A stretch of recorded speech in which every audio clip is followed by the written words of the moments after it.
Hey there, friends. It's Danielle Tremblay of InsightWithAnimals.com, animal communicator.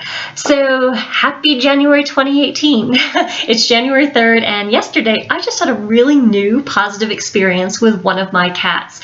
She and I stepped out of an old, rather negative behavior that we'd been kind of stuck in for the last 5 years, and we stepped into a new pattern, a new experience yesterday, and that's what I want to share with you today. And it all happened because I, as Danielle the human, went into the experience, into that moment with my cat friend, having no agenda, and that right there was magical.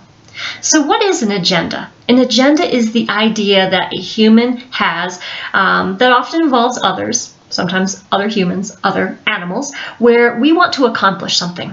It's a goal or plan we have in mind that we want to accomplish. And we hope that others are on board. Sometimes we expect others to be on board. So agendas will often end on a fairly positive note if the animal happens to be on board with the same topic or idea that we wish to accomplish. If they're gung-ho about it, willing to do it, able to do it, and are of the mindset in that moment to do it, you'll probably have a positive outcome. But if your animal friend is not on the same page as you, then the outcome can be very negative.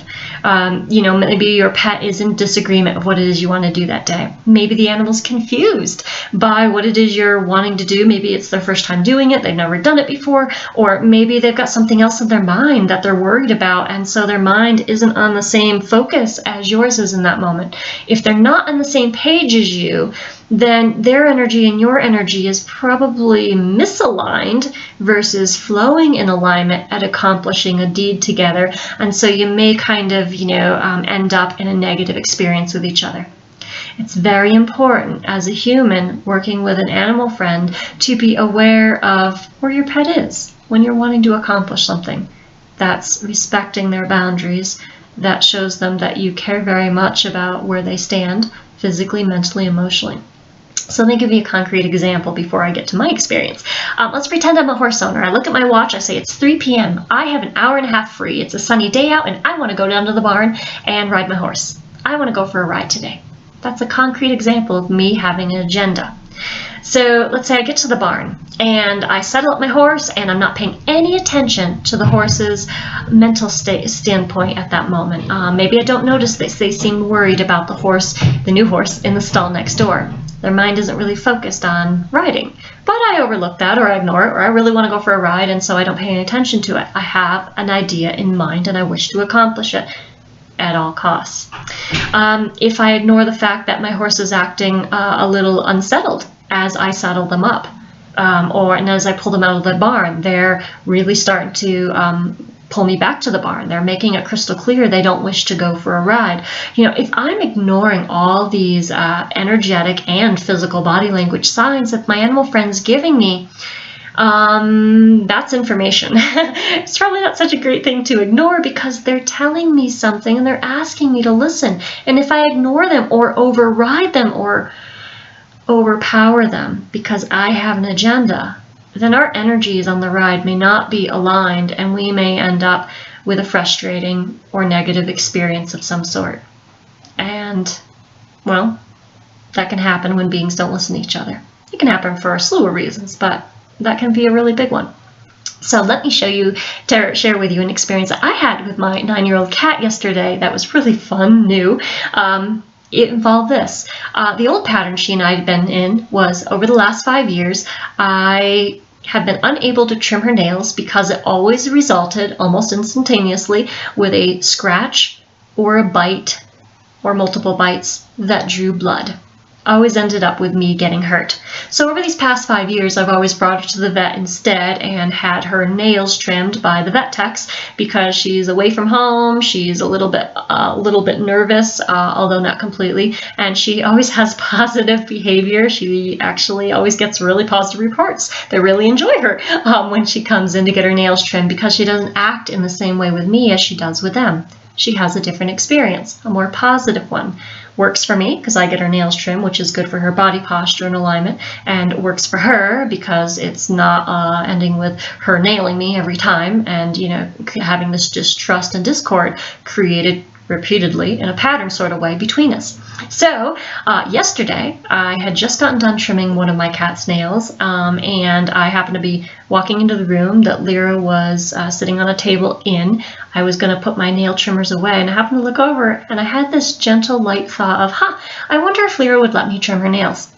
And so I was in a mindset and energy moment where I wasn't thinking very much. I was just in a light, happy mood, and she was sitting there asking for attention from me anyway in that moment. So I went over to her with the nail trimmers in hand. I petted her and I asked her out loud, "Hey, Lyra, can I trim your nails? Would you mind? Would you be willing to help me?" I did not go into the old mindset of me saying, "Lyra, I'm going to trim your nails now," which is a much heavier, more serious, dense energy to it. Lyra is of the personality type that she doesn't like to be pushed. You push her, and she'll push back. It's just how she operates.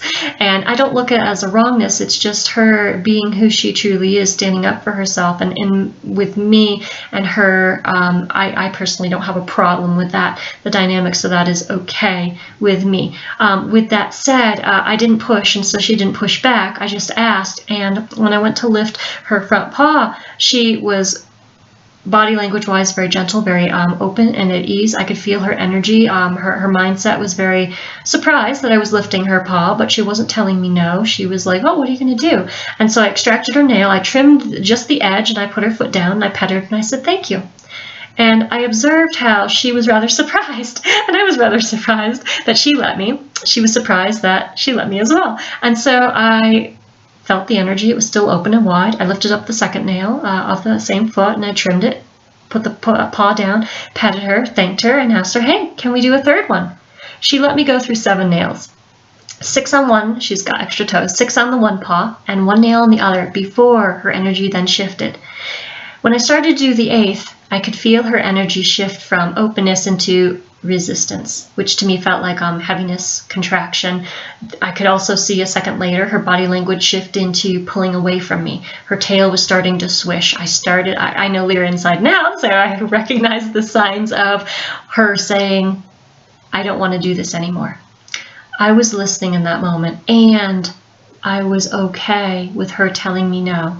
And because I was okay with her telling me no, I let go of her paw and said, "Great, thanks so much for letting me do the 7 nails that we did." I petted her, I put the nail clippers away, I sat down and let her sit on my lap, and we had a very positive ending, a positive experience, which was totally different from all the old attempts of me trying to trim her nails.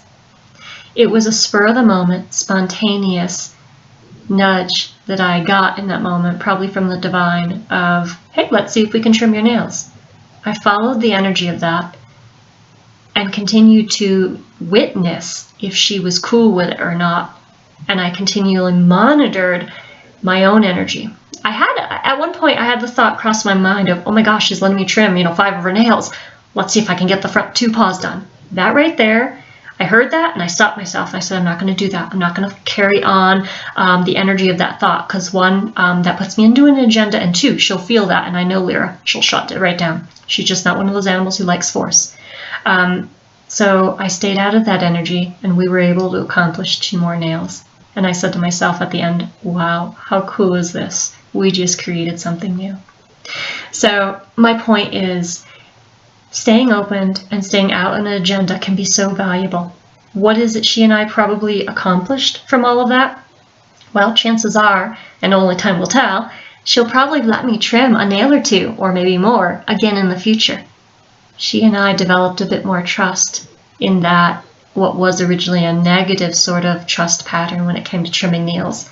We created something new when there originally was an old pattern in place. And she was extremely appreciative that I was willing to listen and respect her boundaries when she said, "I had enough, Danielle.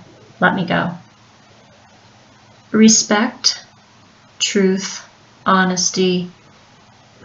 These are such amazing, beautiful qualities that we can exchange with our animal friends. And when you exchange that, it creates new space in one's relationship and creates new opportunities for growth between the 2 of you. So I wish to share that with you. I'll leave you with that thought, and I hope you have a wonderful 2018. Take care.